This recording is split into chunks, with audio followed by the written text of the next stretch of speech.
Aujourd'hui, on va faire un exercice concernant le circuit économique. Exercice. On considère une économie fermée composée de 4 agents économiques internes. Les sociétés non financières ont produit pour 6 600 de biens et services vendus totalement sur le marché. Les recettes dégagées ont été réparties ainsi: salaire 2800, impôts 1200, investissement 1700. Le reste constitue une épargne déposée auprès des institutions financières. Les ménages ont reçu des administrations 1600 de traitement et 500 de prestations sociales. Ils ont utilisé leurs revenus comme suite: cotisation sociale 400, impôts 800, consommation 2400. Le reste constitue une épargne déposée auprès des institutions financières. L'administration a consommé 1660 en biens et services et s'est adressée aux institutions financières pour s'équilibrer. Les institutions financières ont versé 1000 d'impôts et consommé des biens et services pour 840. Travail à faire. Premièrement, calculer l'épargne des sociétés non financières, l'épargne des ménages, le montant emprunté par l'administration. Question numéro 2, compléter le circuit économique en annexe numéro 1.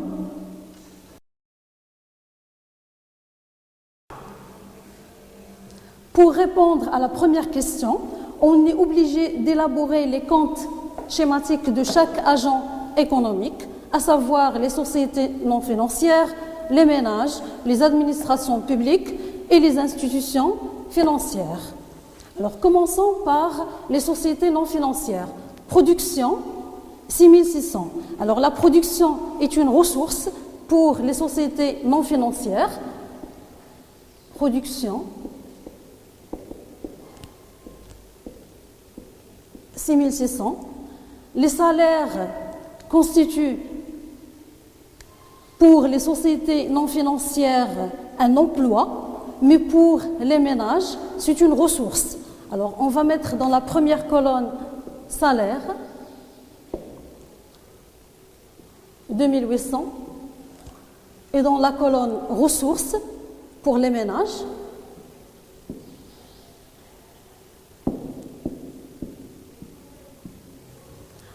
impôt, 1200. L'impôt, il est versé par les sociétés non financières aux administrations publiques. Donc, c'est un emploi pour les sociétés non financières et une ressource pour les administrations publiques. Impôt.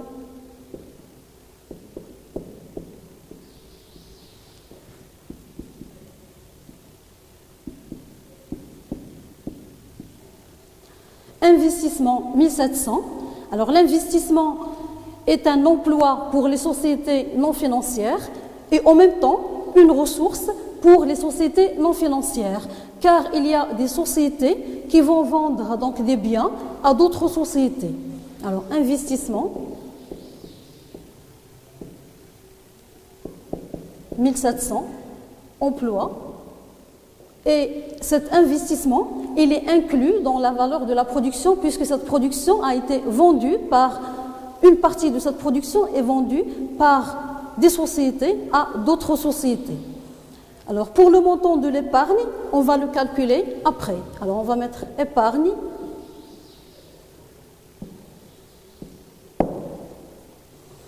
Épargne est un emploi pour les sociétés non financières, mais une ressource pour les institutions financières.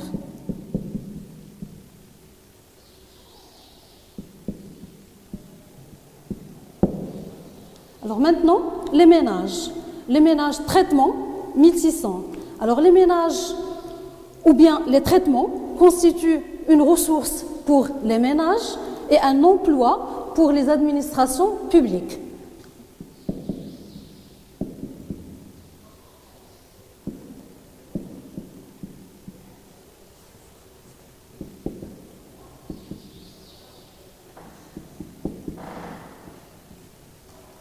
Les prestations sociales 500 constituent une ressource pour les ménages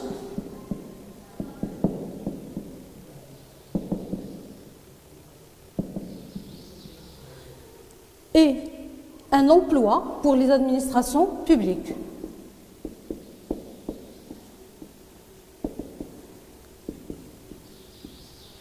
Les cotisations sociales 400 sont des emplois pour les ménages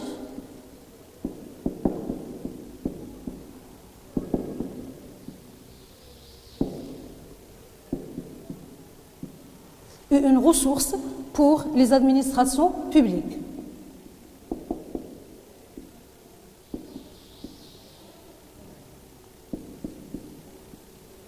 Impôt 800. L'impôt est un emploi pour les ménages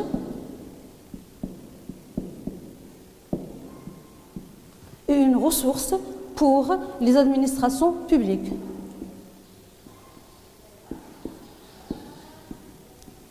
Consommation 2400. La consommation est un emploi pour les ménages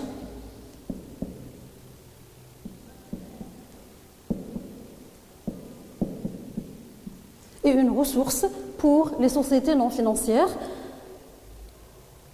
Il est dans ce montant-là. Alors, épargne, on doit calculer l'épargne par la suite. Alors, épargne constitue un emploi pour les ménages et une ressource pour les institutions financières.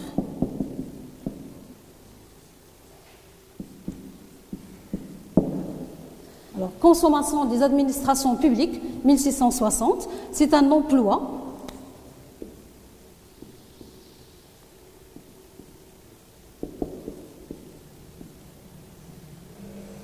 et une ressource pour les sociétés non financières. L'emprunt, alors pour l'emprunt, c'est une ressource pour les administrations publiques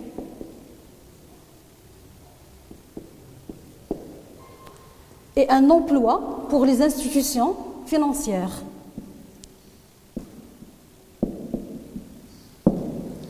Alors, pour les institutions financières, nous avons impôts, 1000. Alors, les institutions financières ont payé les impôts à l'administration publique, donc c'est un emploi pour elles.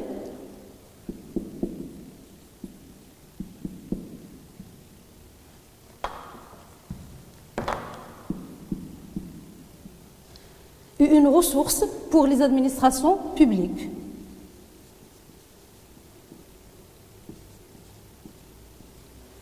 La consommation 840, il s'agit de la consommation des institutions financières, c'est un emploi.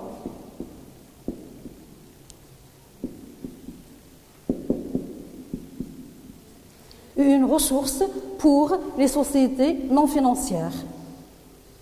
Alors maintenant, on doit, avant de vérifier est-ce qu'il y a l'égalité, donc ressources-emploi, il faut calculer l'épargne des sociétés non financières, l'épargne des ménages et l'emprunt des administrations publiques.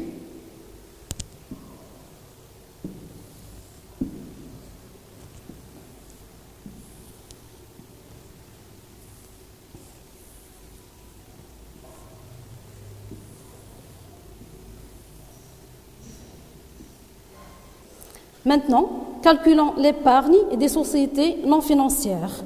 On sait que le total des ressources égale total des emplois. Alors, total des ressources des sociétés non financières, c'est 6600, égale 2800, plus 1200, plus 1700, plus épargne des sociétés non financières. 6600 égale 5700, plus épargne des sociétés non financières. Alors, épargne des sociétés non financières égale 6600 moins 5700. Épargne des sociétés non financières égale 900.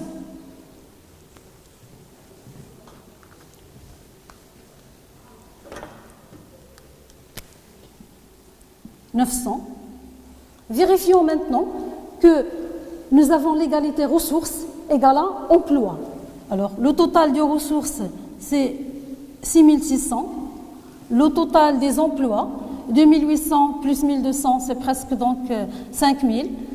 Plus 900, c'est 5900, plus 1700, c'est 6600.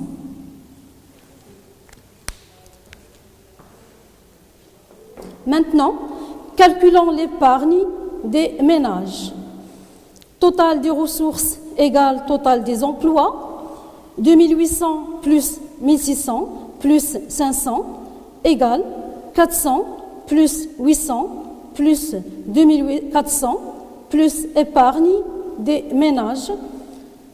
Alors, 4900 égale 3600 plus épargne des ménages. Épargne des ménages égale 4900 moins 3600. Épargne des ménages égale à 1300.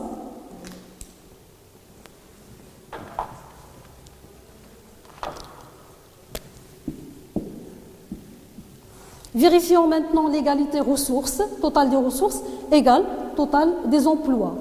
Alors nous avons 2800 plus 1600, c'est 4400, plus 500, c'est 4900. Cotisation sociale 400, plus 800, c'est 1200, plus 2400, c'est 3600, plus 1300, c'est 4900. Calculons maintenant le montant emprunté par l'administration.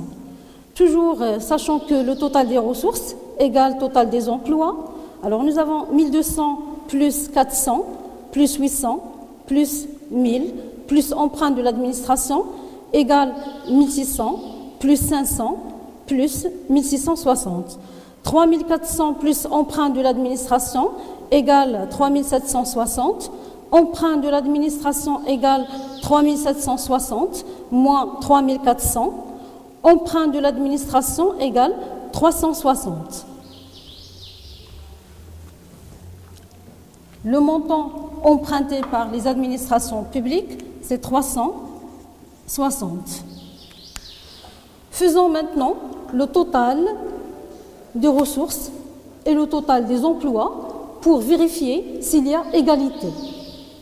Alors nous avons 1200 et 1200, c'est 2400, plus 1000, c'est 3400, plus 360, c'est 3760.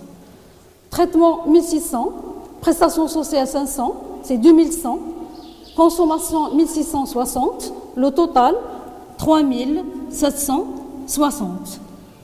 Donc nous avons vérifié que le total des ressources égale total des emplois.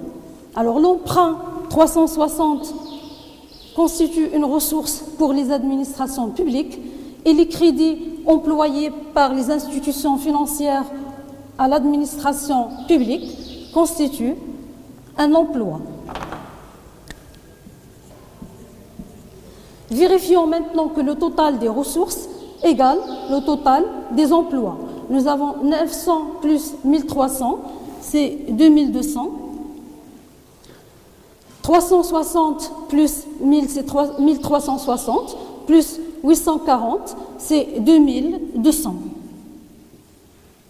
Et voilà, il y a l'égalité ressources égale à emploi, et bien vérifié.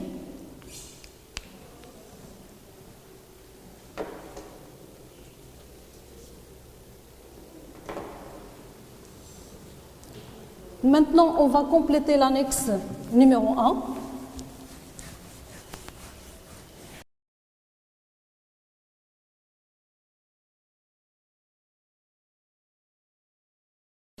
Nous avons les salaires, 2800.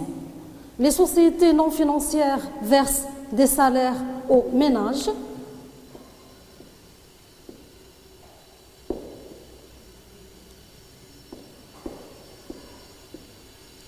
Donc les salaires sont des emplois pour les sociétés non financières et une ressource pour les ménages. Impôts, 1200. Alors les sociétés non financières vont payer 1200 aux administrations publiques. Donc les impôts, ce sont des emplois pour les sociétés non financières.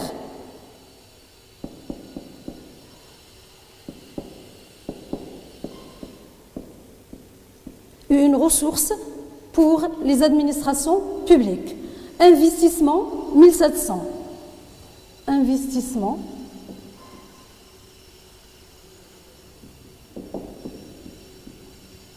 « 1700. Nous avons le flux monétaire qui part des sociétés non financières et revient vers les sociétés non financières parce que l'investissement, c'est en même temps un emploi pour les sociétés non financières et une ressource pour les sociétés non financières. Nous avons l'épargne, 900. Les sociétés non financières vont déposer leur épargne aux institutions financières. Alors, nous avons épargne, 900. Alors l'épargne constitue un emploi pour les sociétés non financières et une ressource pour les institutions financières. C'est une entrée d'argent. Alors pour les ménages, nous avons traitement, 1600.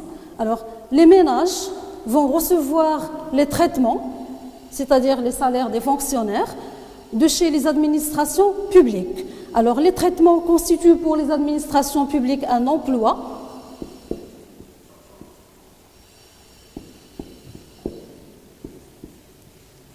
Et pour les ménages, une ressource. Alors nous avons les prestations sociales, 500. Les administrations publiques versent des prestations sociales aux ménages, donc c'est un emploi pour les administrations publiques.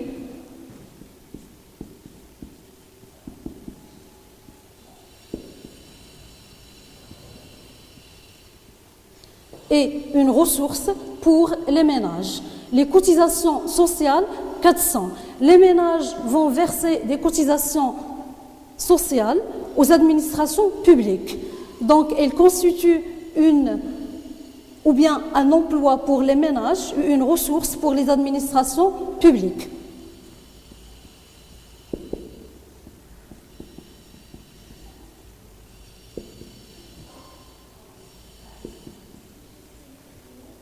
L'impôt est versé par les ménages aux administrations publiques, donc c'est un emploi pour les ménages.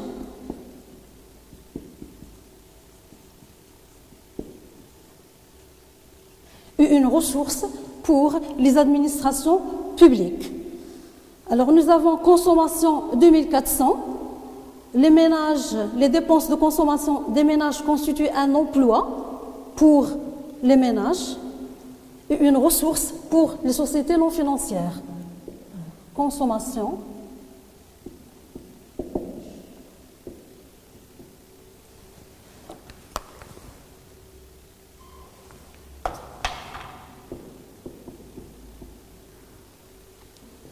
Épargne, 1300. Alors nous avons les ménages ont épargné 1300. Alors ils vont la déposer à la banque ou bien aux institutions financières. Le montant, c'est 1300. Épargne, 1300. L'épargne constitue un emploi pour les ménages et une ressource pour les institutions financières. Alors, nous avons administration publique, consommation, 1660. Alors, la consommation des administrations publiques est un emploi pour elles et une ressource pour les sociétés non financières. Alors, consommation, 1660. L'emprunt, 360. Alors, les institutions financières vont accorder des crédits aux administrations publiques. Alors, on va mettre crédit, 360.